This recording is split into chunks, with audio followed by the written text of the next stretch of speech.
नहमदुहु नसल्ली अला रसूलिल करीम अम्मा बाद फ़ाऊज़ु बिल्लाहि मिनश शैतानिर रजीम बिस्मिल्लाहिर रहमानिर रहीम रब्बि इश्रह ली सदरी व यस्सिर ली अमरी वहलुल उक़दतम मिन लिसानी यफ़क़हू क़ौली रब्बना आतिना मिन लदुनका रहमतम व हय्यि लना मिन अमरिना रशदा अल्हम्दुलिल्लाहि रब्बिल आलमीन अर्रहमानिर रहीम मालिकि यौमिद्दीन इय्याक नअबुदु व इय्याक नस्तईन इहदिनस सिरातल मुस्तकीम इहदिनस सिरातल मुस्तकीम इहदिनस सिरातल मुस्तकीम सिरातल लज़ीना अनअमता अलैहिम गैरिल मग़दूबि अलैहिम वलद्दौल्लीन आमीन। अस्सलामु अलैकुम वरहमतुल्लाहि वबरकातुहू। तो आप सभी ने आई होप कि 10 दिन का जो मुकम्मल था, मैंने कहा था सिलेबस रिवाइज़ करना है तो कर लिया होगा और इंशाल्लाह उम्मीद है कि आप सभी को सब कुछ समझ में आ भी रहा होगा और कुछ हिफ्ज़ भी हो गया होगा और किसी पे अमल भी आपने चालू कर दिया होगा। ठीक है, इंशाल्लाह अल्लाह हम सबको ये अमल करने की तौफ़ीक दे और इसको दिल में, दिमाग में, कान में, पट्ठों में, ज़ुबान में, आँख में, हर हमारे बॉडी के पार्ट्स में इसको जज्ब करने का जज्बा दे, तौफीक दे, हिम्मत दे, ताकत दे और सबसे बड़ी हिदायत और हिकमत दे। ठीक है, आमीन सुम्मा आमीन सुम्मा आमीन। तो आज का अल्हम्दुलिल्लाह 8वां रोज़ा है और हमारा 11th डे है। 10 दिन हमारे कंप्लीट हो चुके हैं, 11th डे है हमारा। तस्बीह सेम रहेगी, फर्स्ट अशरे की तस्बीह है, फर्स्ट कलमा, थर्ड कलमा, फोर्थ कलमा, दुरूद इब्राहिम और आयत करीमा। कम से कम एक, ज़्यादा से ज़्यादा आपकी हिम्मत और आपके पास जितना वक्त मिलता है उसके हिसाब से आप कर सकते हैं। आज की हदीस है मिफ्ताहुल जन्नती सलाह। ठीक है, अहमद में है, मुस्नद अहमद में। इसमें जन्नत की कुंजी नमाज है, जन्नत की चाबी नमाज है। नमाज के बारे में ऑलरेडी हमने बहुत सारी डिस्कस कर ली है तो अब हम नहीं करेंगे। आई होप आपको समझ में आ गया होगा कि सबसे पहला सुतून जो पिलर है वो हमारा नमाज ही है। नमाज हम नहीं पढ़ेंगे तो ये जितना भी हम कर रहे हैं इन सब का ना तो कोई दुनिया में फ़ायदा होने वाला है ना आखिरत में फ़ायदा होने वाला है। और एक और चीज़, आखिरत में जब हिसाब किताब स्टार्ट होगा तो जो मुकम्मल नमाजी होगा उसका हिसाब किताब बहुत ही ईजीली लिया जाएगा या लिया भी नहीं जाएगा कि ये पास है, इससे नमाजी है तो बहुत है, मतलब इतना हमें फ़ायदा होगा। और दुनिया में भी हम नमाज़ पढ़ते रहेंगे तो उसके असरात से हमारी मुश्किलें आसान होगी, क्योंकि ये भी आप लोगों ने सुना होगा कि कोई भी मुश्किल का हल ढूंढना हो तो वो किससे ढूंढो, नमाज से और सब्र से ढूंढो। ठीक है ना, तो वो उसमें भी नमाज कहा गया है। तो खैर ये नमाज का मैं ज़्यादा तज़किरा नहीं करूँगी क्योंकि नमाज के बारे में बहुत कुछ बता दिया है और शब मेराज का भी मैंने वाक़या आपको बताया था शॉर्ट में, और डिटेल में इंशाल्लाह हम शब कद्र जब स्टार्ट होगी तब रात को हम इसका एक एक वीडियो में भेजती रहूँगी तो आप लोग सुनिएगा। ठीक है इंशाल्लाह। आज दुआ मैंने इफ्तार करने की दुआ मांगी, बताइए ताकि हम जो कुछ हम पढ़ते हैं अरबी में उसका मतलब क्या है, इसलिए आज दुआ ये वाली मैंने रखी है। ठीक है, तो अल्लाहुम्मा लका सुमतो वला वाला रिस्की का अफ्तर तो। ठीक है, तो आगे और भी है पर ये मतलब इतनी है, अल्लाहुम्मा लका सुमतो वाला रिस्की का अफ्तर तो। इसका तर्जुमा है, अल्लाह मैंने तेरे लिए रोज़ा रखा और तेरे ही रिस्क से इफ़्तार किया, मतलब तूने जो भी मुझे रिस्क अता किया उससे मैंने इफ़्तार किया। इसकी एक और दुआ है, उसका तर्जुमा ये है कि मेरी भूख भी मिट गई, मेरी प्यास भी मिट गई और मेरा रोज़ा भी इंशाल्लाह कबूल हो चुका। तो वो एक और दुआ है, तो इंशाल्लाह या तो कल हम इसको कवर कर लेंगे। ठीक है, तो ये मांग सकते हैं या वो मांग सकते हैं, दोनों बराबर है। फिर सूरह कौसर हम ले लेते हैं। आऊज़ु बिल्लाहि मिनश शैतानिर रजीम बिस्मिल्लाहिर रहमानिर रहीम। ये सूरह कौसर जो है वो हुजूर पाक सल्लल्लाहु अलैहि वसल्लम के लिए नाजिल हुई थी, तो डिटेल खैर आ जाएगी तो मैं अभी आगे आपको पढ़ के बताती हूँ।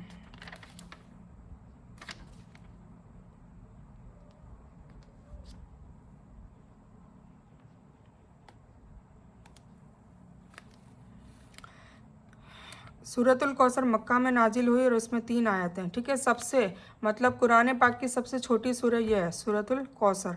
ठीक है, अल्लाह के नाम से शुरू करता हूँ जो बड़ा मेहरबान है। बिस्मिल्लाहिर्रहमानिर्रहीम, अल्लाह के नाम से शुरू करता हूँ जो बड़ा मेहरबान निहायत रहम करने वाला है। इन्ना आतैना कल कौसर, बेशक हमने तुझे कौसर और बहुत कुछ दिया है। मतलब ये हौज़े कौसर का नाम है। जब मैदान अशर में इंशाल्लाह हम सब पास हो जाएंगे तब हमें उस रास्ते से भी गुजारा जाएगा जहाँ हुजूर पाक सल्लल्लाहु अलैहि वसल्लम अपने मुबारक हाथों से हम सबको आब कौसर पिलाएंगे।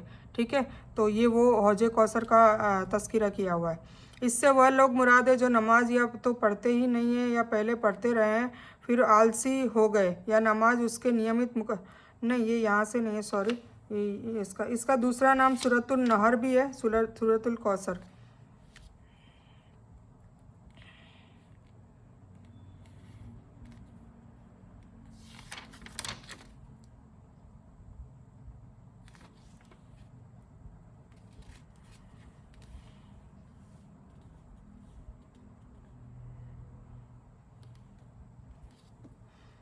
फसल्ली रब्बी का वनहर, तो तू अपने रब के लिए नमाज पढ़ और कुर्बानी कर, ठीक है ना। तो ये कहा जा रहा है हुजूर पाक सल्लल्लाहु अलैहि वसल्लम को कि हमने तुझे कौसर अता की है, मतलब बहुत बड़ा इनाम अता किया हुजूर पाक सल्लल्लाहु अलैहि वसल्लम को। तो क्या कहा जा रहा है, फसल्ली रब्बी का वनहर, तो तू अपने रब के लिए नमाज पढ़ और कुर्बानी कर, ठीक है ना। तो ये हमारे लिए भी ऑर्डर है कि हमें नमाज पढ़नी है, कुर्बानी करनी है। कुर्बानी जो साहिब निसाब है ना उनके लिए फ़र्ज़ है, जो साहिब निसाब नहीं है, मतलब जिनके पास इतना पैसा नहीं है कि अपनी ज़रूरतें आराइशें पूरी नहीं होती, तो उनके लिए कोई फ़र्ज़ नहीं है, ठीक है। बेशक तेरा दुश्मन ही लावारिस और बेनाम व निशान है, तो इन्ना शानिया का हुल अबतर, मतलब बेशक तेरा दुश्मन ही लावारिस और बेनाम है, ठीक है।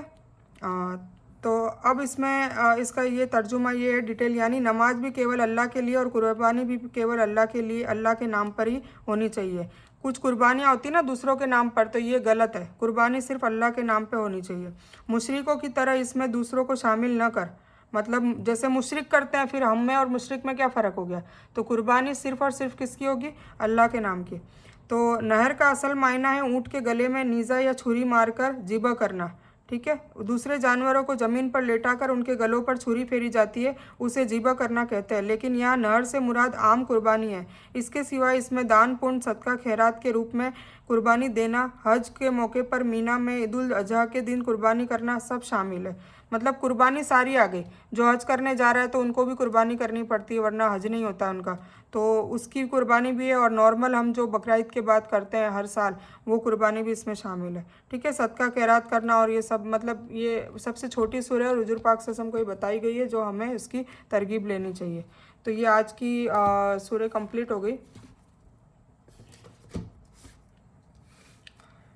आज की दुआ है औज़ु बिकलिमातिल्लाहि ताम्मति मिन शर्रि मा खलक। ये बहुत ही बेहतरीन दुआ है, क्यों? क्योंकि शैतानी वसवसों से, जो हमारा करीन है, हमारा अमजाद है, हमारा शैतान है, उससे हम बच नहीं सकते हैं।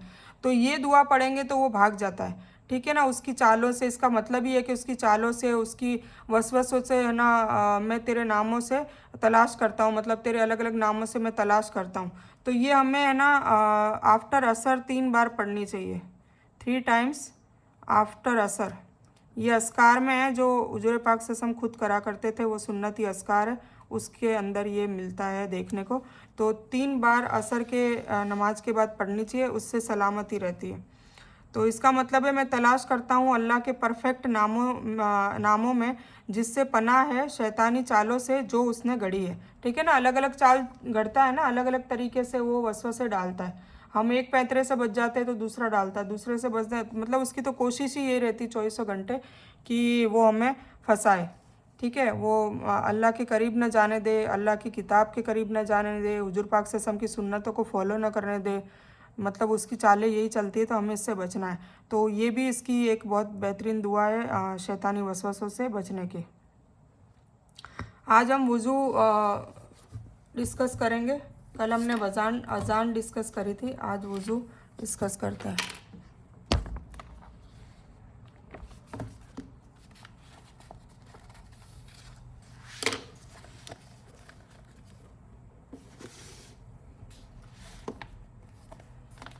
आउज़ुबिल्लाहिमिनश्शैतानिर्रजीम, बिस्मिल्लाहिर्रहमानिर्रहीम। वज़ू के अस्कार, वज़ू शुरू करने की दुआ क्या है? बिस्मिल्लाह, ठीक है ना। बिस्मिल्लाह पढ़ के आप वज़ू शुरू करें। और वज़ू के बाद की दुआ नीचे दी जा रही है। वज़ू के बाद की दुआ की फजीलत यह है कि अल्लाह के रसूल सल्लल्लाहु अलैहि वसल्लम ने फरमाया, तुम में से जो कोई भी ध्यान से वज़ू करे और फिर यह दुआ पढ़े तो जन्नत के 8 दरवाजे उसके लिए खोल दिए जाते हैं। सुबहान अल्लाह, कितनी बड़ी बात है ना। जन्नत के 8 दरवाजे खोल दिए जाते हैं। तो हमें छोटी छोटी चीज़ों से हम बड़ी बड़ी चीज़ें पा सकते हैं। इसीलिए कहा कि डेली रूटीन में दुआओं को अपना मामूल बनाएं, ताकि आप छोटी छोटी चीज़ों से आप कर सकते। जैसे हमने कल अजान का जो टॉपिक करा था, उसमें अजान के बाद पहले तो अजान को सुनना है ध्यान से, जैसे वज़ू ध्यान से करने को कहा है, ऐसे अजान भी ध्यान से सुननी है, फिर उसका जवाब देना है, ठीक है। वो अगर आप कहो तो मैं अभी चलो मैं लिख के बता देती हूँ इंशाल्लाह उसका जवाब वगैरह। तो जवाब देना है, उसके बाद दुरूद इब्राहिम पढ़नी है, उसके बाद एक दुआ है, अल्लाहुम्मा रब्बा हाजिद दावती ताम्मा वस्सलाती काइमा आती मोहम्मद अल वसीलता वल फजीलता वबसहु मकाम महमूद अल्लजी वत्तहु लाक तुखलिफुल मियाद। तो ये बहुत ही बेहतरीन, इसका आप तर्जुमा सुनेंगे तो आपको बहुत अच्छा लगेगा कि हम हुजूर पाक सल्लल्लाहु अलैहि वसल्लम से शफात की सिफारिश कर रहे हैं। मतलब हमें वहाँ सिफारिश करने को कहा, और फजीलतें भी देने को, मतलब दुनिया और दीन दोनों की दुआएं करने को उसमें कहा है। मकाम महमूद लजी, मतलब महमूद एक ऐसी जगह होगी, मिंबर होगा जहाँ पर हुजूर पाक सल्लल्लाहु अलैहि वसल्लम को मिंबर पे बिठाया जाएगा वहाँ मैदान हशर में, और वो शफात करेंगे। तो ये उसकी दुआ है। तो ये हमें सोचिए 5 वक्त हमें मौका मिलता है दुआ मांगने के लिए। फिर उसके बाद हमें पढ़ना रदीतु बिल्लाहि रब्बा वबिल इस्लामी दीना वबी मोहम्मदिन सल्लल्लाहु अलैहि वसल्लम नबिया। ये मैंने कल ही आपको बताई थी कि मैं राज़ी हूँ कि मेरा रब अल्लाह है, मैं राज़ी हूँ कि मेरा दीन इस्लाम है, और मैं राज़ी हूँ कि मेरा नबी सल्लल्लाहु अलैहि वसल्लम हुजूर पाक सल्लल्लाहु अलैहि वसल्लम है। ठीक है। तो ये 3 बार पढ़नी है। और फिर उसके बाद आपको जो भी दुआ, जो भी आपको आपके बच्चे की नौकरी के लिए, या आपकी बेटी के रिश्ते के लिए, या आपको घर लेना है, या आपको कर्जे से निजात पानी है, या आपको कोई भी दुआ वॉट एवर जो जायज़ होनी चाहिए और बद्दुआ नहीं होनी चाहिए, जो मैंने 2 शर्तें बताई है, तो उसके अलावा कोई भी दुआ आप मांगेंगे इंशाल्लाह इंशाल्लाह कबूल होती है। मेरा भी तजुर्बा है, 100% दुआ कबूल होती है। पर उसके लिए शर्त यह है कि आपको अजान पूरी सुननी है, उसका जवाब देना है, और फिर उसके बाद ये 3 चीज़ें पढ़नी है, दुरूद इब्राहिम, और ये अजान के बाद की दुआ जो मैंने अभी पढ़कर सुनाई, और फिर ये रदीतु बिल्लाहि रब्बा, ये पढ़कर फिर आपको दुआएं करनी है। तो इंशाल्लाह ज़रूर वो दुआ कबूल होती है। तो ये मैं कल बताना भूल गई थी, तो मैं आज बता रही हूँ। वज़ू के बाद की दुआ की फजीलत अब आपको मैंने बता दी है। तो क्या पढ़ना है, बहुत ही ईजी है। हम दूसरा कलमा जो पढ़ते हैं ना, अशहदु अल्ला इलाहा इल्लल्लाह वहदहु ला शरीका लहू व अशहदु अन्ना मुहम्मदन अब्दुहु व रसूलुहु। फिर उसके बाद है अल्लाहुम्मा जल्लनी मिनत तव्वाबिन व जल्लना मिनत तत्तहिरीन। तो मैं उसका तर्जुमा आपको बता देती हूँ। मतलब तव्वाबिन मतलब तौबा करने वालों में से हमें बना दे, जल्ला मतलब हमें अता कर, तो हमें तौबा करने वालों में से बना दे, तौबा करने वाले अल्लाह को पसंद है। और ततहीरिन तहारत मतलब पाकी, मैंने ये वर्ड आपको पहले भी इसका जिक्र किया हुआ है, तहारत तो पाकी। तो ततहीरिन मतलब हमें पाक रहने वालों में से भी बना दे। तो देखो तौबा करने वाले बन जाएंगे तो आधा ईमान मुकम्मल हो जाएगा, और आधा पाकी आधा ईमान है, तो आधा ईमान वैसे मुकम्मल हो जाएगा। तो इंशाल्लाह ये दुआ हमारे पे लागू, मतलब इसके असरात हमारे में ज़िंदगी में आएंगे, क्योंकि हम दिन में 5 बार, सोचिए 5 बार नहीं, वज़ू तो हम कितनी बार करते हैं, 5 बार नहीं हम हज़ारों बार वज़ू कर लेते हैं। तो उसमें हम बार बार ये दुआ मांगते हैं, ये दुआ मांगते हैं, और तो जो कसरत से मांगी जाए वो अल्लाह कबूल करता है। तो हमें तौबा करने वाला अल्लाह बना देता है, और पाक साफ रहने वाला अल्लाह बना देता है। तो फिर हम तो मोमिन बन गए, और मोमिना जब हम बनेगी तो फिर हमारी दुआएं कबूल होगी, हमारे मुश्किलात भी आसान होंगे, और इंशाल्लाह हमारी आखिरत भी अच्छी और बेहतर होगी इंशाल्लाह इंशाल्लाह। ठीक है। तो ये मैंने आपको शॉर्ट में बता दिया, अब मैं डिटेल में पढ़ के बताती हूँ। अशहदु अन ला इलाहा इल्लल्लाह, मैं गवाही देता हूँ कि नहीं है कोई माबूद सिवाय अल्लाह के। मैं गवाही देता हूँ कि कोई माबूद नहीं है सिवाय अल्लाह के, मतलब कोई इबादत के लायक अल्लाह के सिवा कोई है ही नहीं।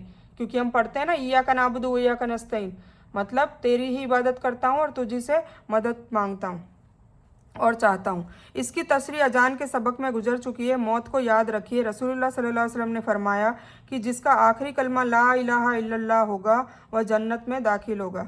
ठीक है ना। अल्लाह ताला हम सब को ईमान पे हमारा खात्मा करे, हमारी मौत के वक्त हमारी ज़ुबान पे कलमा तैयबा नसीब हो। आमीन सुम्मा आमीन या रब्बल आलमीन।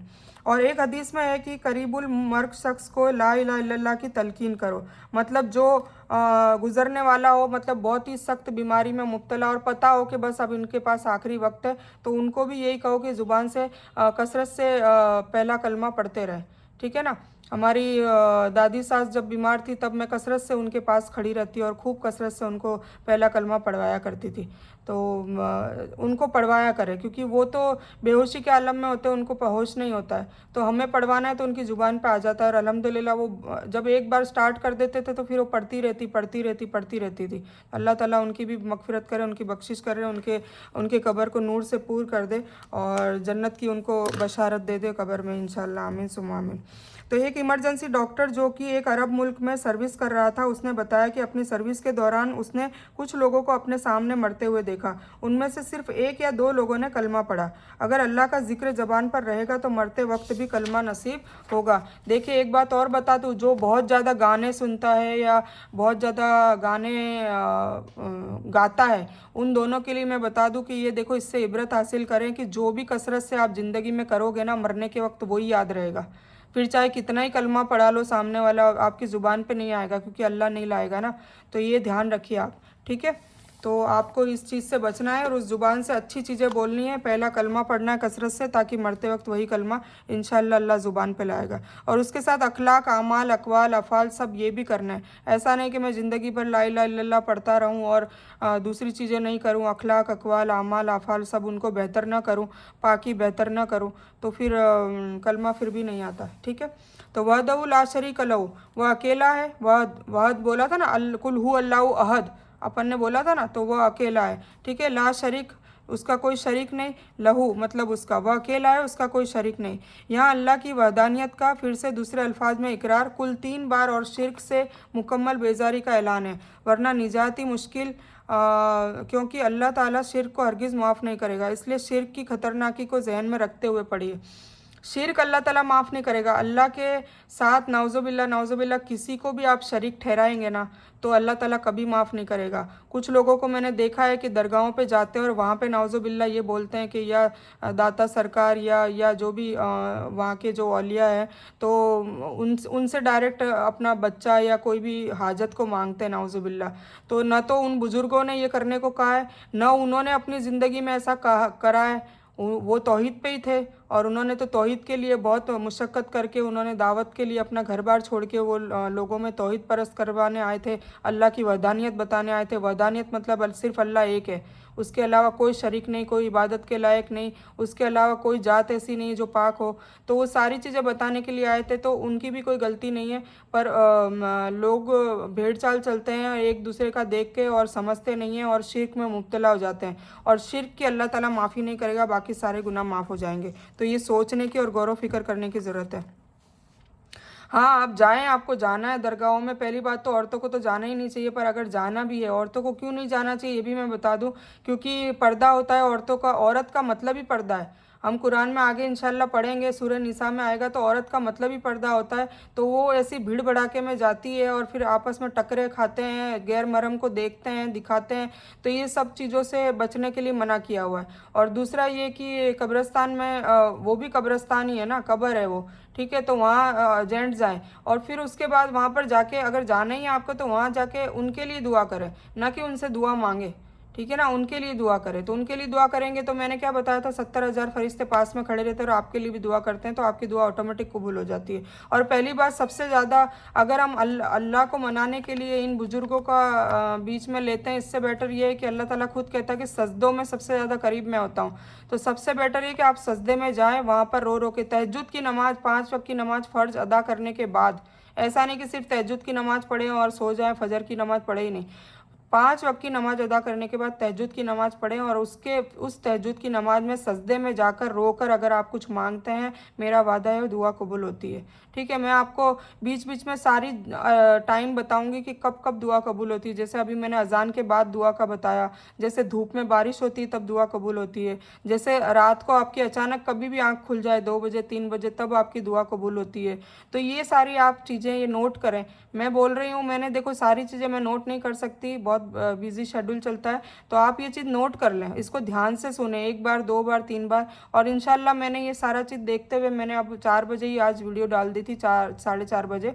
तो इंशाल्लाह मैं आप रोज़ाना आपको जल्दी डालूंगी, ताकि जो जल्दी देखना चाहता है वो शुरू से लेके रात तक उसको ज़्यादा से ज़्यादा मेरी वीडियो देखने का टाइम मिले, ठीक है। कोई ज़्यादा टाइम हो तो 2 बार भी देखें, ताकि उसको आपको एकदम जहन में बैठ जाएगी, दिल दिमाग और कान नाक सब में बैठ जाएगी, ठीक है। तो ये हो गया वशहदु अन्ना मोहम्मदन अब्दुर रसूल, ये दूसरा कलमा है। इतना तो आपको याद ही होगा दूसरा कलमा। आपको सिर्फ ये एक लाइन याद करनी है, वो भी मैं तर्जुमा बताऊंगी तो आपको याद हो जाएगी। और मैं गवाही देता हूँ कि मोहम्मद सल्लल्लाहु अलैहि वसल्लम उसके बंदे और रसूल है। ठीक है, ये तो हो गया दूसरा कलमा।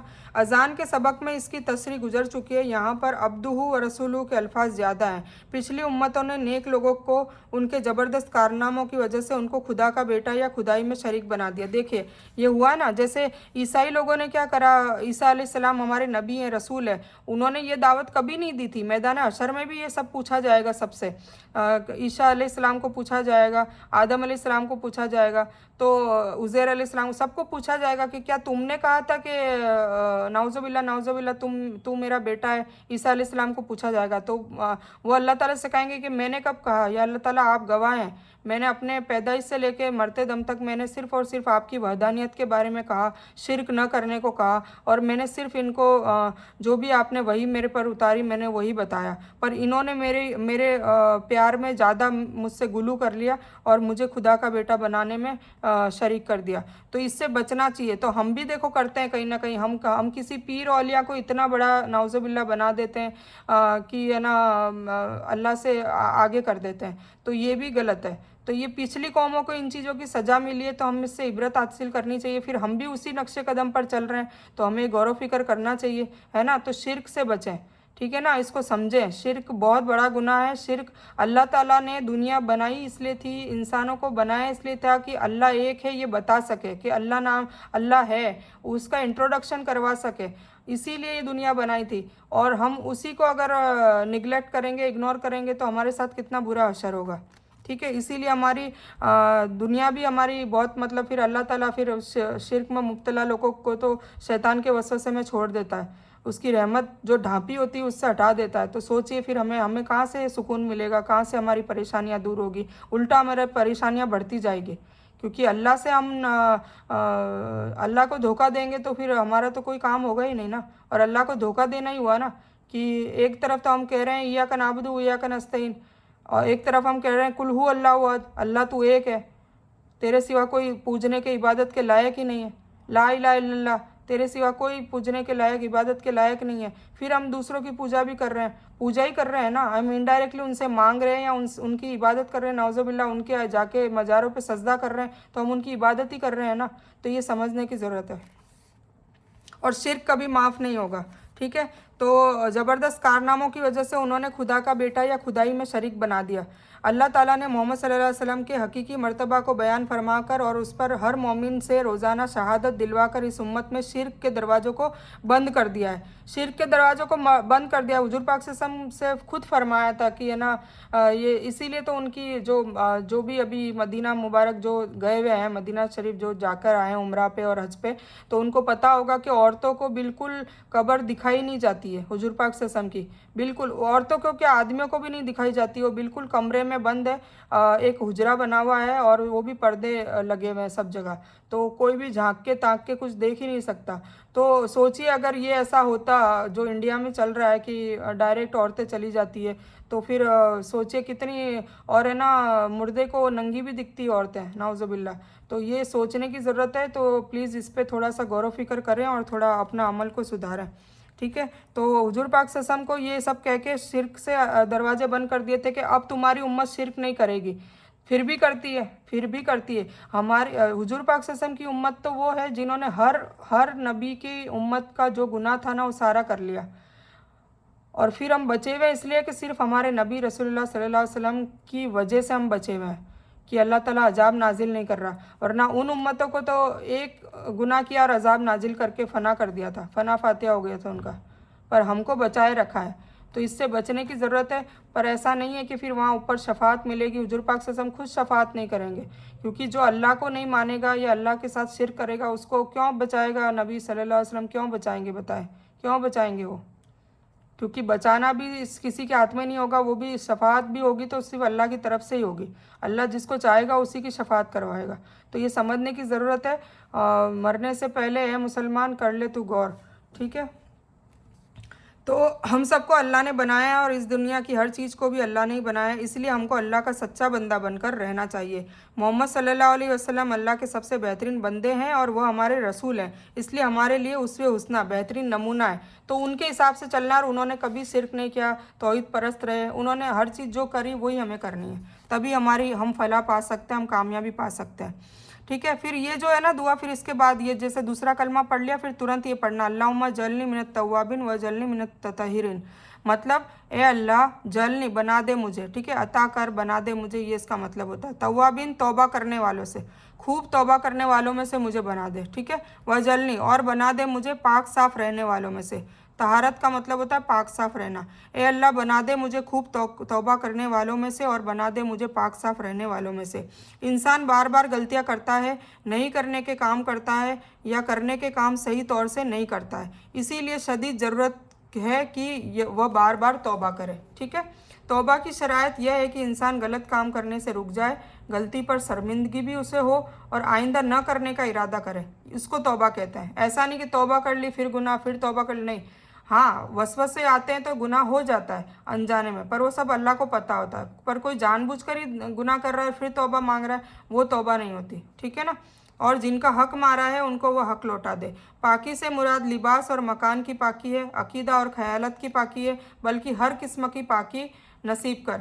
पाकी मैंने आपको समझा ही दिया था, बहुत डिटेल में अल्हम्दुलिल्लाह समझाया था, तो आपको समझ में आ ही गया होगा कि बॉडी, आँख, कान, नाक, रूह, नफ्स, तो वो सारी चीज़ की पाकी। उसके अलावा भी हमारे कपड़े पाक होने चाहिए, हमारा मकान पाक होना चाहिए, हमारा किचन पाक होना चाहिए, हमारे खाना बनाए तब हम खुद पाक होने चाहिए, बावजू होने चाहिए, और फिर हमारा खाना भी पाक होना चाहिए। तो ये सारी चीज़ें पाक, तो इसीलिए आधा ईमान पाकी को दे दिया है। तो पाकी समझने की ज़रूरत है कि हर चीज़ पाक होनी चाहिए। तो पाकी से मुराद लिबास और मकान की पाकी, अकीदे की, अपने ख्यालात की पाकी, बल्कि हर किस्म की पाकी नसीब कर। तो ये हो गया हमारा वज़ू का। और एक है ना और है, मैं इंशाल्लाह देखो कल याद रहा तो रखूँगी। वज़ू के अंदर जो पढ़ते हैं ना, जैसे वज़ू करते हैं तो बिस्मिल्लाह पढ़ के अपने वज़ू शुरू किया, फिर वज़ू के दौरान पढ़ते हैं अल्लाहुम्मा ग़फ़िरली ज़म्बी व वस्सिली फ़ी दारी व बारिक ली फ़ी रिज़्क़ी। मतलब हम उसमें बड़ा सा घर मांगते हैं, वसीली फ़ी दारी, दार मतलब घर और वसी मतलब बड़ा घर, और वो कहाँ जन्नत में भी मांगते हैं और यहाँ के लिए भी मांगते हैं। तो ये जिसके पास घर नहीं है उसको कसरत से ये दुआ पढ़नी चाहिए।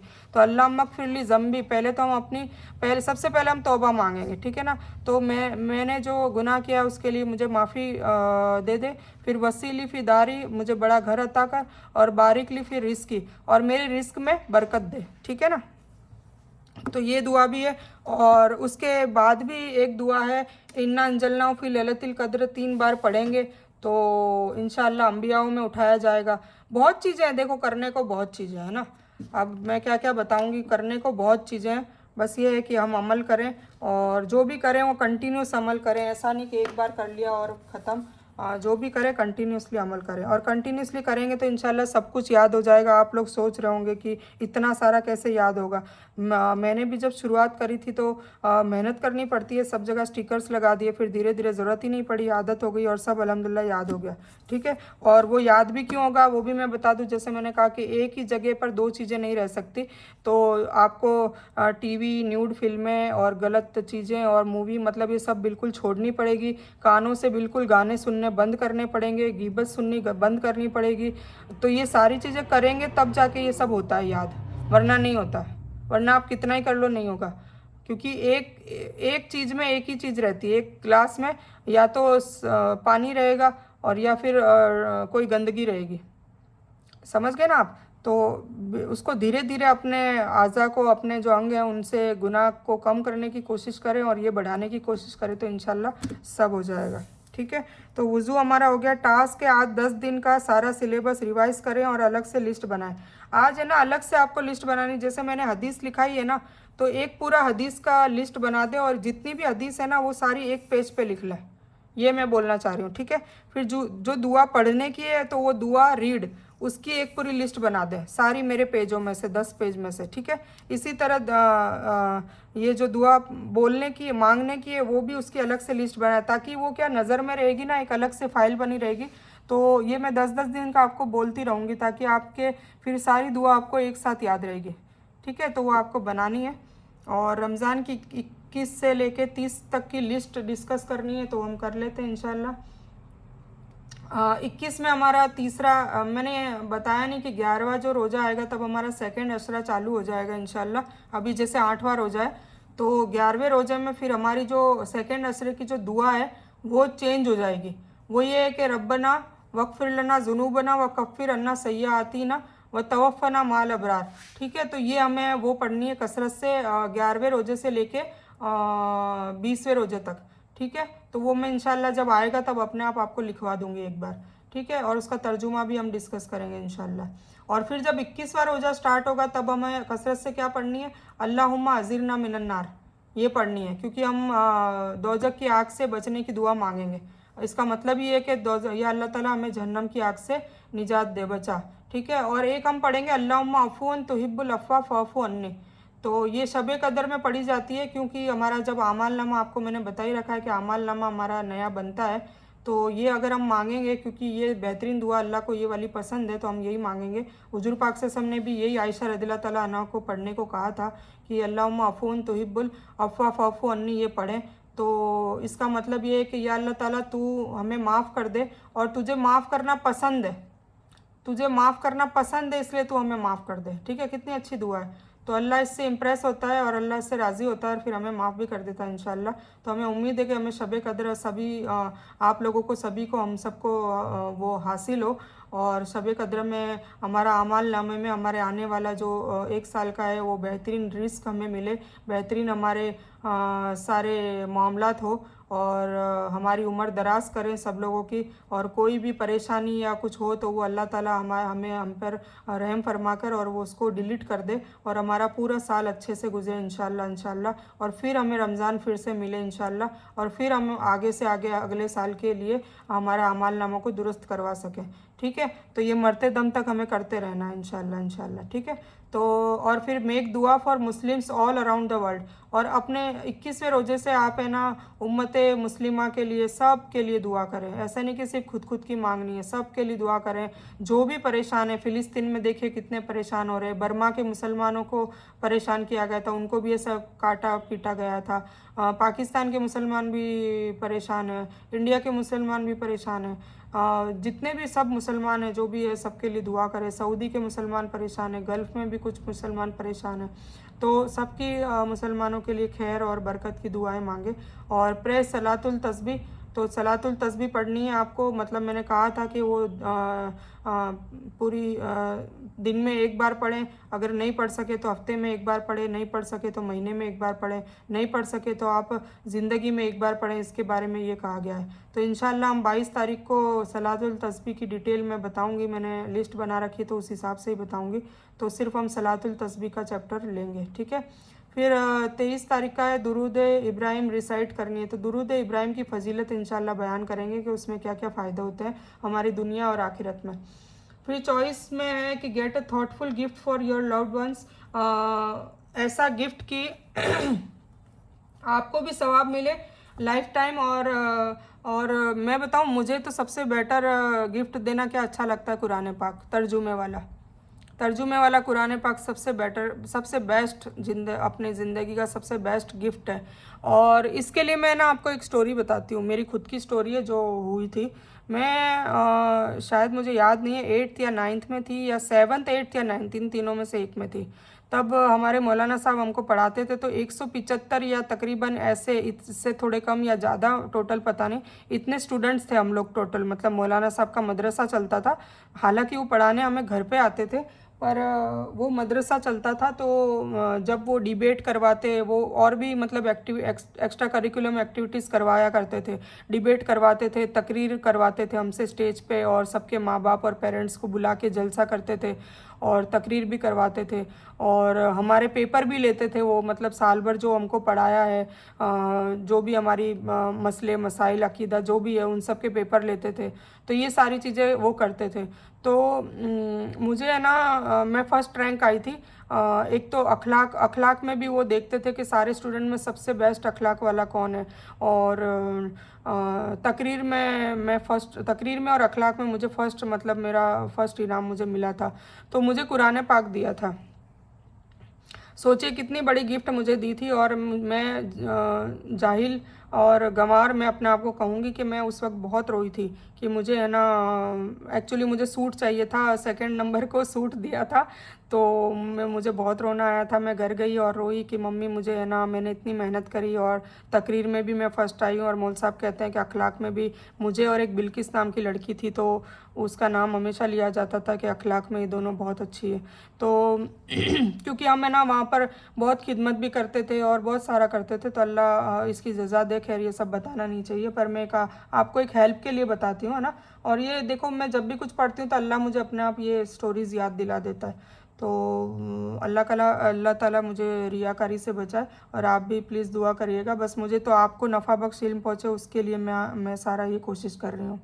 तो वो कुरान पाक मुझे जब मिली ना, तो मैं बहुत रोई घर जाके, और फिर मम्मी ने मौलाना साहब को बुलाया घर पर और कहा कि ये तो बहुत रो रही है, कुरान इसको दिया इसलिए।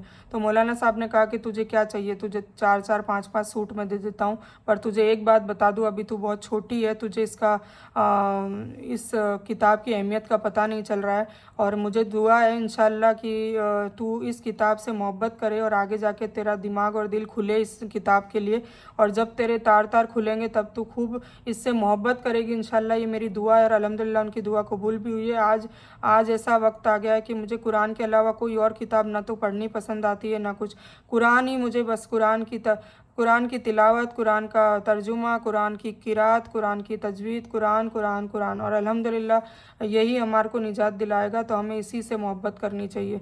तो कहने का मतलब है, फिर उन्होंने मुझे ये समझाया, और फिर मैं समझ भी गई। फिर उन्होंने ये कहा कि है ना, कुरान की अहमियत इतनी अच्छी है, और ये जो गिफ्ट है, मेरी ज़िंदगी का सबसे बेस्ट गिफ्ट है जो मैंने तुझे दिया था, तो तू इसे संभाल कर रखना। फिर उन्होंने वो क्या है, तर्जुमा एक्चुअली इंग्लिश में दिया था मुझे, वो जो कुरान मेरे पास मतलब मम्मी के पास है आज भी। तो फिर तर्जुमा तो खैर अल्हम्दुलिल्लाह मैं शादी के बाद आई थी, तब भी मैं पढ़ती थी, और यहाँ भी मैंने जैसे मेरे ससुराल में भी कुरान शरीफ का तर्जुमा धीरे धीरे लाना शुरू किया। सबसे पहले मैंने मेरी दादी सास को वॉल्यूम ला कर दिए कि आप तर्जुमा पढ़ें, आपको उर्दू आती है। माशाल्लाह उनको उर्दू आती थी, इतनी ज़ईफ़ थी तो भी उर्दू लैंग्वेज में उनकी पकड़ अच्छी थी। तो मैंने कहा कि आप फिर कुरान को सिर्फ अरबी में न पढ़ें, रोज़ के 7 पारे 8 पारे माशाल्लाह वो पढ़ लेती थी। तो मैंने उनको कहा कि आप ये पढ़ें तर्जुमा।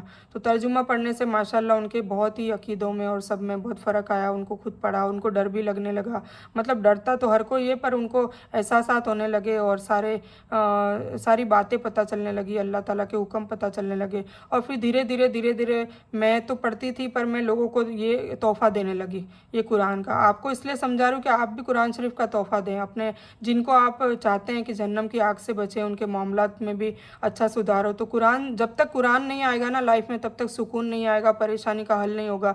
कुरान ही है जो ये सारी चीज़ों की चाबी है, ठीक है। पहले ही सूरह अल बकर में फर्स्ट आयत है, ज़ालिकल किताबु ला रैब फीह हुदल लिल मुत्तकीन। ये वही किताब है जो कामयाबी देगी, ये वही किताब है जो हिदायत देगी, ये वही किताब है जो जन्नत तक पहुंचाएगी। ये वही किताब है, मतलब एक ही किताब के बारे में बताया गया है। ये अल फुरकान है, ये सच और झूठ को में फ़र्क करने वाली है। इसके कई नाम भी है, ठीक है। तो वो जब हम इंशाल्लाह शुरू करेंगे वर्कशॉप नंबर 2 या 3 में, तब इंशाल्लाह इसको डिटेल में बताएंगे। तो कहने का मतलब है, मेरे हिसाब से तो कुरान सबसे बेस्ट तोहफ़ा है, तो आपको भी देना चाहिए। अब इसमें मैं बता दूं कि मेरे साथ जो मसला आया था आपके साथ भी आ सकता है। अलग अलग फ़िरके के जो लोग हैं, जैसे बरेलवी हैं, जमाती हैं और अहले हदीस हैं, तो आप जिस फ़िरके के, उनको उस फ़िरके का तर्जुमा दें। हालांकि मैंने ये भी रिसर्च कर लिया, वो लोग जैसे बरेलवी हैं, जैसे मेरे ददियाल वाले बरेलवी हैं, मेरे ननियाल वाले जमाती है, मेरे फ्रेंड सर्कल अहले हदीस है, तो मुझे सबके बारे में डिटेलिंग पता है अल्हम्दुलिल्लाह। और ये मेरे लिए बहुत ही बेहतरीन मतलब मौका था अल्लाह की तरफ से कि मैं सबको जान सकूं। तो जैसे कि बरेलवी वाले हैं ना, तो वो कंजुल ईमान और उसमें से पढ़ते हैं तर्जुमा, ठीक है। और जो जमाती वो है, इसमें अशरफ अली थानवी और इसके अलावा और भी उनके पढ़ते हैं तर्जुमा। और जो अहले हदीस है वो सलाउद्दीन यूसुफ है, उनके तर्जुमा पढ़ते हैं। तो कहने का मतलब ये है कि वो लोग क्या कहते हैं कि मैंने ये सुना है कि भाई दूसरों का तर्जुमा अलग है।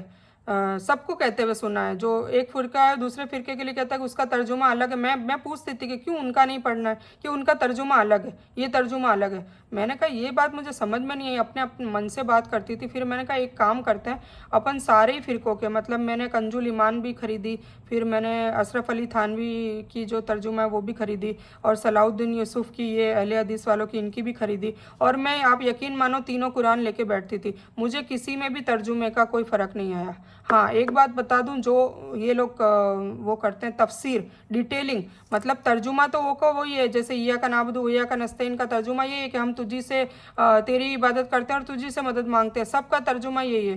पर तफसीर में फिर वो चेंज कर लेते हैं, अपने अकायद के हिसाब से कर लेते हैं। तो तर्जुमा तो आप वही पढ़ सकते हैं, तफसीर नहीं पढ़ सकते। तो ये मैंने देखो, मैं पहले ही बता दूं कि ये आएंगे तो आप पहले ही देख ले कि भाई वो कौन से फ़िरके का है, तो उनको उसी का तर्जुमा दें। क्योंकि मैंने नॉर्मली मैंने देखा भी नहीं था कि ये तर्जुमा किस फ़िरके का है या किसका नहीं है, मैंने देखा भी नहीं। बस मुझे तो वो कुरान जो है वो वर्ड टू वर्ड उसका तर्जुमा था और बहुत ही इजी वे से वो समझाते थे।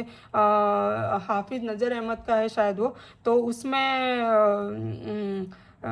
उसकी वजह से क्या है, कुछ लोगों ने कुरान लिया ही नहीं, वापस भेज दिया। कितनी बोलो कितनी कुरान पाक की उन्होंने करी है, बेइज्जती करी है, बेअदबी भी करी है, तो कितना बड़ा गुनाह है। तो इसीलिए फिर मैंने सोचा कि अब कुरान जो जिस फ़िरके का है उनको उसी फ़िरके का दे दिया जाए, एटलीस्ट वो तर्जुमा तो पढ़ें। मकसद ये है कि तर्जुमा पढ़ो, आप पढ़ो तो सही कि अल्लाह ताला क्या हुक्म दे रहा है। मेरा कहने का मतलब ये है, ठीक है ना, आप समझो तो सही। हम सिर्फ अरबी में पढ़े जाएंगे, हमें क्या पता चलेगा अल्लाह ताला क्या कह रहा है।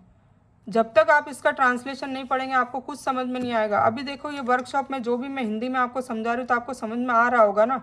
चलो धीरे धीरे आएगा, थोड़ा थोड़ा आएगा, पर आपको एटलीस्ट समझ में तो आ रहा है ना। तो हिंदी नहीं पढ़ेंगे तब तक कैसे समझ में आएगा। और कभी भी वर्ड का इतना तो लॉजिक आप भी समझ सकते हैं, सभी पढ़े लिखे हैं, कि कोई वर्ड का तर्जुमा कैसे चेंज कर सकता है। जैसे कि ड्रिंक, ड्रिंक का मतलब है पानी, पीना, तो पीना कोई कैसे चेंज कर सकता है, पीना तो पीना ही होगा। ईट, खाना, तो खाना तो खाना ही होगा। ये लॉजिक क्यों नहीं समझते। बड़े बड़े उल्मा और कोई स्कॉलर्स आपको कह देते हैं कि गुमराह हो जाओगे, गुमराह हो जाओगे, और आप सोच लेते हैं। अपनी अकल लड़ाओ, बार बार अल्लाह ताला कुरान पाक में कह रहा है अपनी अकल लड़ाओ। गौर फिक्र क्यों नहीं करते, खुद गौर फिक्र क्यों नहीं करते, खुद क्यों सीखने की कोशिश नहीं करते। कुरान तो सबसे ईजी बना दिया है, यस्सरनल कुरान अल ज़िक्र, कुरान सबसे आसान बना दिया है अगर कोई इससे नसीहत पाना चाहे तो उसके लिए। और हिदायत भी सिर्फ कुरान से ही मिलेगी। जब हमें हिदायत ही नहीं मिलेगी ना तो हमारी दुनिया अच्छी होगी और ना हमारी आखिरत अच्छी होगी। हिदायत और हिकमत सिर्फ और सिर्फ कुरान से ही मिलेगी। अकल और इल्म तो हमें कहीं से भी मिल जाएगा, इल्म हमें कहानियों की किताबों से भी मिल जाएगा, पर ये एक वाहिद किताब है, ये एक अकेली इकलौती किताब है जिससे जिससे अल्लाह और अल्लाह के रसूल सल्लल्लाहु अलैहि वसल्लम की हदीस और उनकी सुन्नतों को जानने को मिलेगा, अदरवाइज़ नहीं मिलेगा। तो प्लीज़ आप इस पर गौर व फिक्र कीजिए, सोचिए, मरने से पहले आप ये इस पर गौर व फिक्र करिए, वरना आपकी ज़िंदगी तो ज़िंदगी, आपकी आखिरत भी तबाह हो जाएगी, नाउज़ुबिल्लाह। और ये मैं नहीं चाहती, मुझे आप लोगों की फ़िक्र है, इसीलिए मैं आप सबको ये सब बता रही हूँ, ठीक है। तो प्लीज़ आप इस पे गौर व फिक्र करिए। आपको जहाँ जिस फ़िरके में रहना रहिए, पर आप एटलीस्ट तर्जुमा तो पढ़ें। आप अपने ही फ़िरके का तर्जुमा पढ़ें, पर तर्जुमा ज़रूर पढ़ें, ठीक है ना। अल्लाह ताला क्या कहना चाह रहा है, क्योंकि हम अरबी नहीं है, हमारी लैंग्वेज अरबी में नहीं है। हम जब दूसरी पढ़ाई करते हैं तो इंग्लिश भी पढ़ते हैं, तो हम डिक्शनरी लेकर नहीं बैठते हैं कि कुछ इंग्लिश के वर्ड समझ में नहीं आते तो हम उसका मीनिंग देख कर फिर हम सीखते कि हाँ ये। तो ऐसा तो है नहीं कि हम इंग्लिश में रट्टाफिकेशन कर लेते हैं, और रट्टाफिकेशन होता भी नहीं है, वो कोई उसका मतलब नहीं है जब तक हम कंसेप्ट क्लियर करके ना पढ़े किसी भी चीज़ को, ठीक है। तो समझने वाली बात है, आई होप समझ गए होंगे। तो कुरान के हवाले से ये मेरे को कुछ याद आया, इसलिए मैंने आपको बताया। तो अल्हम्दुलिल्लाह वो जब कुरान मेरे को जैसा वो गिफ्ट दिया था मौलाना साहब ने, तो आज मैं उनका बहुत शुक्रिया अदा करती हूँ कि आपने मुझे इस लायक समझा कि इतनी नापाक और गुनहगार बंदी को आपने कुरान दे दिया, और इस लायक समझा। तो मैं सही में मैं अपने आप को मतलब मुझे अल्हम्दुलिल्लाह खुद पे भी प्राउड होता है कि मेरे मौलाना साहब ने मुझे इस मतलब इस कदर समझा कि मुझे कुरान उन्होंने दी थी, ठीक है। तो मेरे नज़र में ये है। इसके अलावा और भी आप गिफ्ट दे सकते हैं, जैसे आप हिजाब के लिए बुकानियाँ बांट सकते हैं। मैं बता दूं कि आप क्या क्या कर सकते हैं, ठीक है। जानमाज आप तोहफे में दे सकते हैं, तस्बीह दे सकते हैं, ज़्यादा सस्ते मतलब ज़्यादा आप महंगा तोहफा नहीं दे सकते, तस्बीह दे सकते हैं। तो आप ऐसी सब चीज़ें दें कि भाई जानमाज देंगे तो जब तक नमाज़ पढ़ता रहेगा वो बंदा तो आपको सवाब मिलेगा। तस्बीह देंगे जब तक तस्बीहात उस पर जिक्र होता रहेगा आपको सवाब मिलेगा।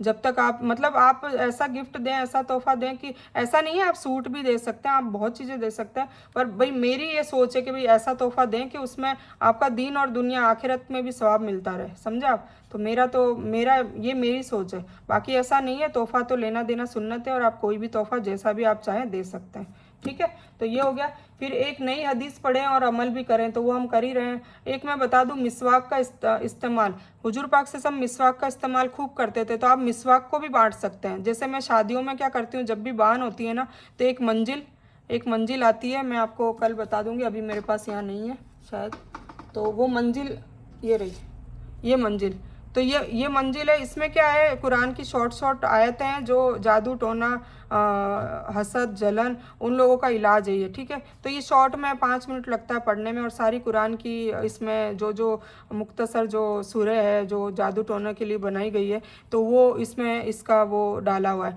तो ये मंजिल आप इसको तोहफे में दे सकते हैं। तो मैं क्या करती हूँ, मंजिल और मिसवाक ये दोनों करके मैं बांटती हूँ। तो उससे क्या होता है, मंजिल भी लोग पढ़ते हैं, तो उससे उन लोगों के घर में सारे जादू टोना, जिन असरात जो भी होते हैं तो गायब भी हो जाते हैं। इसका दम करके पानी भी पिलाएं, तो इसका बहुत फ़ायदा है। और मिसवाक से हुजूर पाक सल्लल्लाहु अलैहि वसल्लम की वैसे तो मिसवाक से हुजूर पाक सल्लल्लाहु अलैहि वसल्लम ने कहा कई गुना मतलब फ़ायदे हैं, 70 से ज़्यादा फ़ायदे हैं, पर सबसे बड़ा फ़ायदा मुझे वो अच्छा लगता है कि कलमा नसीब होता है। जो मिसवाक करता है ना, वज़ू के पहले, वज़ू के बाद, या मतलब अपनी पूरी डेली रूटीन में मिसवाक का यूज़ करता है, उसको कलमा मतलब उसका नसीब होता है, तो कितनी बड़ी बात है।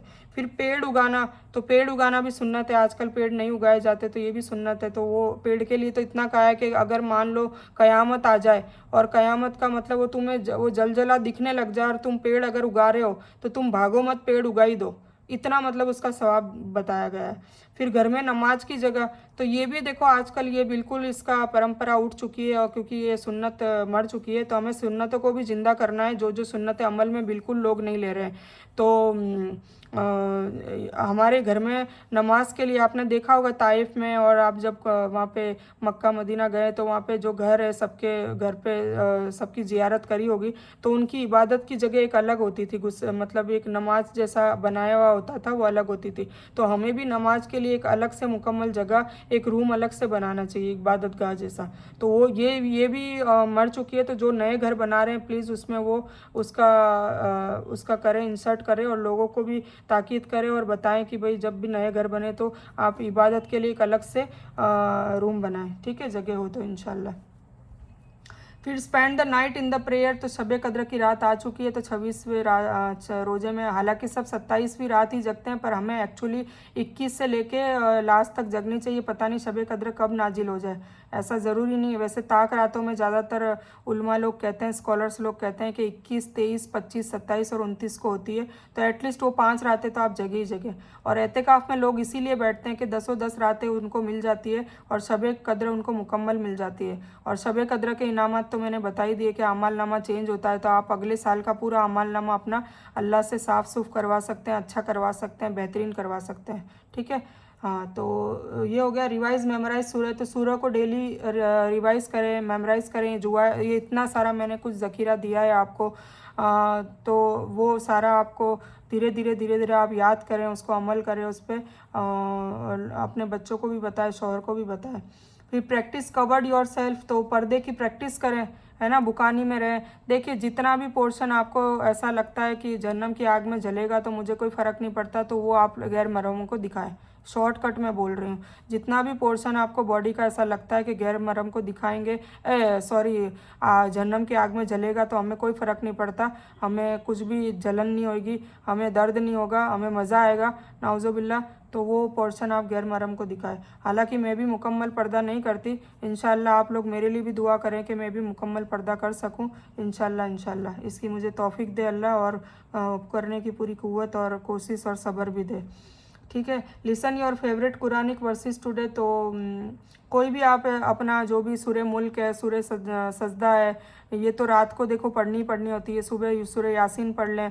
और जो भी मामूल आप कुछ सूरतें ऐसी है जो लोगों की फेवरेट होती है, सूरह रहमान होती है, सूरह बकर होती है, सूरह आले इमरान होती है, सूरह फुरकान होती है, सूरह यासीन होती है। तो ये जो भी है उसका आप वो सुन लें, ठीक है ना, वो सुने, बहुत मज़ा आएगा। अच्छे कारी हैं, अलग अलग कारी, अभी मोबाइल में इतने अच्छे कारी हैं, मज़ा आता है सुनने में। गानों की इच्छा ही नहीं होती, है ना, क्यों? क्योंकि आपको अरेबिक लैंग्वेज आ रही होती है। जैसे मैंने कहा ना, गानों का आपको क्यों बॉन्डिंग होता है, क्योंकि आपको वो हिंदी समझ में आ रही होती है और आप अपनी लाइफ को उसमें जॉइंट भी करते हैं, उसमें कंबाइन करते हैं, इसलिए आपको दोनों वजह से मज़ा आता है। तो जब कुरान अरबी का आप पूरा सीख लेंगे, आपको अरबी पूरी समझ में आने लगेगी, तो आप भी उसमें ज्वाइन करेंगे अपने आप को, अपनी लाइफ और इबरत हासिल करने की कोशिश करेंगे। जो जिन जिन कौमों पे अजाब डाला उसके लिए आप कोशिश करेंगे, जिन लोगों को अच्छी चीज़ें जैसे मरियम को, आसिया रज़ियल्लाहु तआला अन्हा को, मतलब इनके जो स्टोरीज़ है, जो अच्छी औरतें भी थी इसमें कुरान पाक में जिनकी स्टोरीज़ है, उनकी आपको इच्छा होगी तो आप उसको भी कंबाइन करेंगे और फिर इंशाल्लाह आपको सुनने में मज़ा आएगा। ठीक है, तो इंशाल्लाह आप उस पड़ाव में भी इंशाल्लाह आप ज़रूर आएंगे। आपकी बहन इसमें इंशाल्लाह हेल्प करेगी। फिर गिव सदका अल फित्रा, फिर लास्ट दिन है तो आपको फित्रा तो एटलीस्ट का फाइनल कर ही देना है। ज़कात का तो मैंने कह ही दिया था कि ज़कात आपको दे देनी है पहले ही, और नहीं हो तो बीच में निकाल दें, और फित्रा आपको एटलीस्ट लास्ट दिन में निकालना ही है। ठीक है ना, तो फित्रा की जब अपन डिस्कस करेंगे तब मैं बताऊंगी कि भाई एक पर्सन पे कितना फित्रा निकालना चाहिए, तो वो करेंगे। ठीक है, तो आज फिर शोहर और बच्चों के लिए एक दुआ है, वो मैंने बताई थी तो मैं आपको बता देती हूँ। मैंने आपको माँ बाप के लिए बताई थी, रब्बिर हमुमा कमा रब्बयानी सगीरा, आई थिंक वो सबके पास होगी, और इसकी भी आप स्क्रीनशॉट ले लें। ठीक है ना, तो ये है रब्बना हबलना मिन अजवाजिना व ज़ुर्रियातिना कुर्रता आयुन वजलना लिलमुत्तकीना इमामा। ये सूर्य फुरकान में है, कुरान में ही है, 74वीं आयत है, 74 नंबर की आयत है। इसका तर्जुमा है, ए अल्लाह तोहफ़ा दे हमें कि मेरे शोहर और मेरी नस्लों को आँखों की ठंडक बना। आँखों की ठंडक बनाने का क्या मतलब है? अरबी लोग आँखों की ठंडक मतलब हुजूर पाक सल्लल्लाहु अलैहि वसल्लम ने नमाज को आँखों की ठंडक कहा है, कुर्रत आयुन कहा है ना। तो नमाजी हो जाएंगे, परहेजगार हो जाएंगे, सखी हो जाएंगे, मतलब अल्लाह की ताबेदारी करेंगे और आखिरत की फ़िक्र करने वाले हो जाएंगे और अपने दीन और दुनिया के मामलात भी सुधारने की कोशिश करेंगे। तो उनके लिए दुआ करनी है। ठीक है, तो उनको नहीं बार बार बोलना है, अल्लाह को बोलना है, अल्लाह दिल उनका ऑटोमेटिक फेर देगा। टाइम लगता है, धीरे धीरे होगा, धीरे धीरे 2 चीज़ें सुधरेगी, फिर 2 आएगी, फिर 2 आएगी, पर आ जाएगी इंशाल्लाह। तो आपको ये कसरत से पढ़नी है। और कौन नहीं चाहता, अभी यहाँ पे जो भी लेडीज़ है, कौन नहीं चाहती कि उसके शौहर और उसकी नस्लें मतलब खाली सिर्फ औलाद नहीं जो उन्होंने पैदा करी, उनके पोते, उनके पड़पोते, उनके पोते पोते, मतलब लास्ट नस्लों तक, क़यामत तक। तो उनके लिए आपको कसरत से दुआ करनी है, क्योंकि आने वाला जो दौर है वो दज्जाली दौर आने वाला है, तो ये नस्लों की दुआ तो वैसे भी करनी है। अल्लाह हम सबको बचाए कि ईमान वाले भी रहेंगे कि नहीं रहेंगे वो सारी चीज़ें, क्योंकि सारे आलिमों को, स्कॉलर्स को उठा लिया जाएगा और जो इल्म है वो गलत बयान किया जाएगा। तो ये सारी चीज़ें होने वाली है, जिसका अभी से ही शुरू हो चुका है। ठीक है, तो इसीलिए कसरत से, हमारे पास वैसे भी वक्त कम है, तो ए अल्लाह तोहफ़ा दे हमें कि मेरे शौहर और मेरी नस्लों को आँखों की ठंडक बना, और अता कर हमें कि हम मुत्तकियों के इमाम हो। मतलब हम जब मैदान हशर में जाए तो सारे मुत्तकीन हो, तकवे वाले हो, और उनका सरदार कौन हो? हम खुद हो। तो कितनी बेहतरीन दुआ है, मेरी ये फेवरेट दुआ है, तो आप भी पढ़ें इंशाल्लाह, इससे बहुत फ़र्क पड़ेगा। आपके शौहर और आपके बच्चों में तब्दीली आएगी इंशाल्लाह, धीरे धीरे आएगी। सब्र भी करिएगा, क्योंकि तवासौ बिल हक़ और तवासौ बिस सब्र बोला है ना, तो ये दोनों पे भी आपको गौर फिक्र करनी है और उस पर अमल करना है और उस पर यकीन करना है। तो आज का ये सेशन ख़त्म हो चुका है। तो और मैं आपको एक चीज़ और बता रही थी,